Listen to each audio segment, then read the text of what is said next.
popularity of Dungeons & Dragons in the 80s cultivated the rise in roguelike and dungeon crawler games, genres that are as old as the video game medium itself. Classics such as Dungeons of Moria, Gauntlet, Dungeon Master, Diablo, to me these embody the bread and butter of early gaming. Fast forward to today and countless studios have gotten creative about it. Enter the Gungeon, Binding of Isaac, Risk of Rain, even things like Pokemon Mystery Dungeon. Although the style is very significantly across the board, it's very clear that the genre is a long-standing monolith in the gaming world, even if nobody seems to agree on what exactly a roguelike is. However, a lot of these games have always just had an unforgivable learning curve. I've come to respect them, but I just can't play a lot of them. The monotony and grinding will often overshadow the beautiful scenery and creative mechanics. Trust me when I tell you that I've been a Blizzard fan for a very long time, but it's not because of Diablo.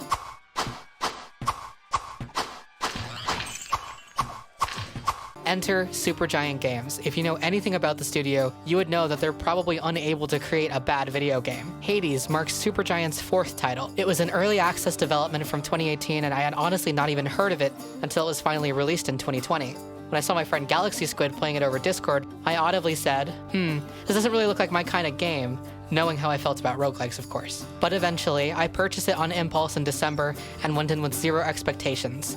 And goddamn, I ate my words. Hades is one of the best games I've played in a long, long time. Everything about it works. The characters are so distinct and personal. The music is brilliant and always pertinent to the context of the action. The combat is refined and just insanely satisfying. The art styles and level design are intricate and immersive, and the voice acting... Come on, Meg. Haven't we had more than enough of each other by now?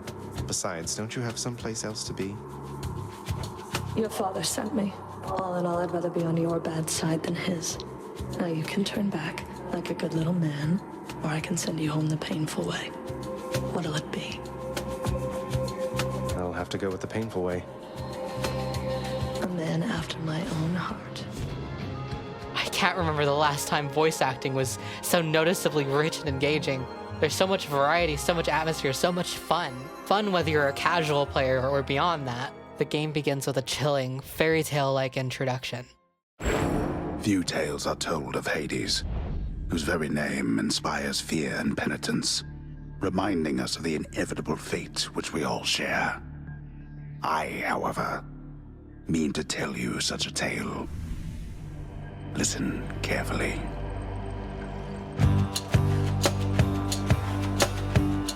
And right from the start, you're into the fray. No tutorials, no needless exposition.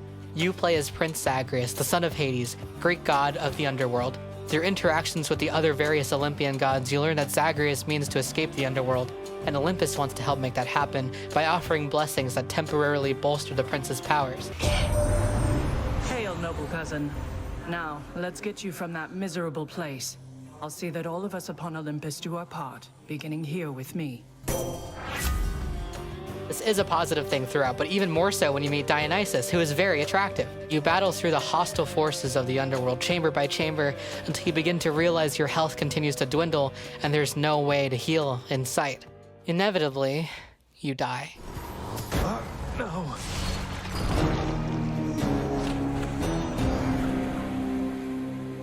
And that's okay. That's how everyone's first escape attempt is most likely to go.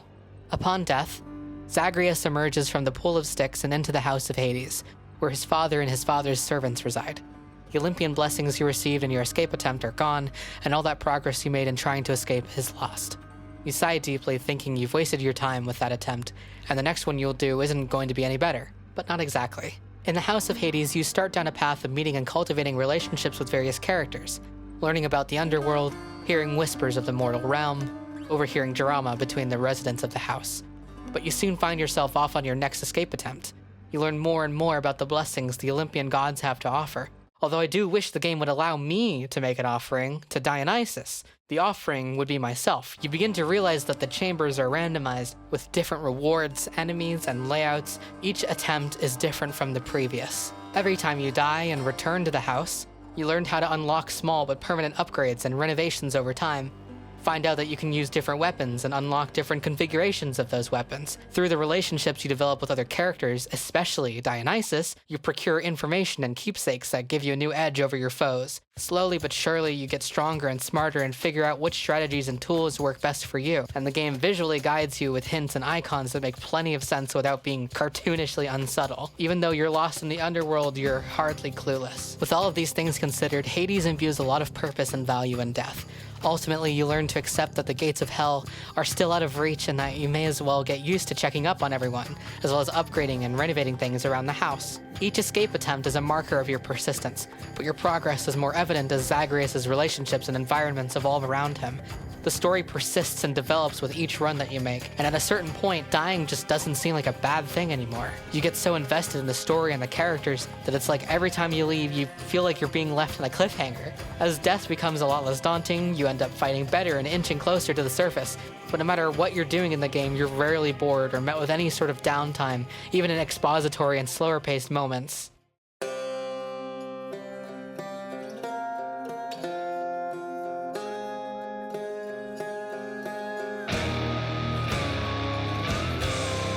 Ultimately, you will reach the surface, but that doesn't mean you've beaten the game. You'll eventually find out that once you're proficient enough to reach the surface, you're gonna have to do it again. And again, and again, which means I get to see Dionysus even more. Now the challenge isn't about reaching the surface anymore.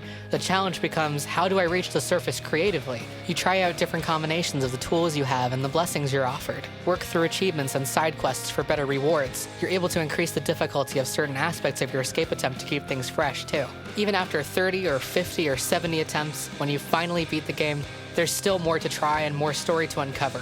All of it sounds overwhelming, but it's not. You can play the game at your own pace. Run through a 30-minute escape attempt and then head off and leave your next attempt for later. Or you could play like me and blaze through like 10 attempts in a day and challenge yourself with the variety that the game has to offer. You can optimize your run for a more casual button-mashing playstyle with the fists or spear, or you can favor a more strategic approach with the bow or machine gun weapon that everyone in ancient Greece had. Or better yet, you can just seek out every single Dionysus blessing so you could look at him a little bit more. Hey there, Zagman, nice car. While the story itself is very serious and engaging, Hades is very upfront with its wit and absurdity. I love how comically petty the gods can beat each other. That's definitely not the choice I would have made, nephew. Because for me to side against myself, why, that would make no sense at all. Don't be mad, Uncle. Or how one of the mini-bosses is a tiny rat that screams at you. Oh, it's just a tiny vermin. Oh, God. There's even a very useful sundial that helps you tell the time of day in a timeless underworld. Time seems to stand quite still within the eternal realm of the dead, evidenced even by the means of measuring its passage. So what, it's eternal nothing? Looks like it's 7:48. Wait. It's 7:48. Is it a reference to something? It's not Greenwich. There's so much charm and charisma between everyone and everything. Everyone makes note of how far you went in your previous attempt or how badly you got fucked by the small chariots that meow at you. The world of Hades feels so personable and authentic. And authentically, I'm in love with Dionysus. Another thing Hades does inconceivably well is marry story and gameplay. You know those mobile games like Lily's Garden that have some batshit story, but then the gameplay is just tile matching for no apparent reason whatsoever? There's a huge disconnect between the action and the context. Now that's an extreme example, but innumerable games end up overlooking this sometimes. Supergiant has done a fantastic job of making every bit of gameplay feel purposeful. I feel like this is partly due to the fact that there's almost no cutscenes whatsoever. Everything happens in the same context as your exploration and combat. And when the game looks as good as it does, it's all very welcome. Once you have some strategy down and once you know enough about the game, it becomes easier to breeze through and feel like a badass. Hades shows its best side when you're racing against yourself to get a better record. 25 minutes, 20 minutes, 15 minutes. Out of everything you come to learn, here are some things I wish I had known before playing the game. Athena's boon, Divine Dash, is probably the most important blessing for staying alive, and you want to spring for it as much as possible in most cases. The chamber with Charon's shop appears about 2 or 3 times every region, but you will pretty much always be offered it before a boss fight. So if you think you've gotten far in a region and you're offered the shop chamber, you're about to face that region's boss. Sometimes the chamber will be offered alongside another chamber reward. Just know that if you choose the other reward, you won't be able to access the shop before the boss fight. Talk to everyone and inspect everything whenever you can. Don't be afraid of dying in your runs. The game is hard, but you're gonna find out that it's fair. It's not a matter of if you'll get there, but just a matter of when you'll get there. Trust me, I eyed the God mode option a few times, but I never took it. You can do it. Lastly, try to stare at Dionysus as much as you can. If you end up needing to stare more, feel free to search up on Google Images pictures of Dionysus from Hades video game. And with as fast-paced as the game gets, don't forget to slow down and take it all in.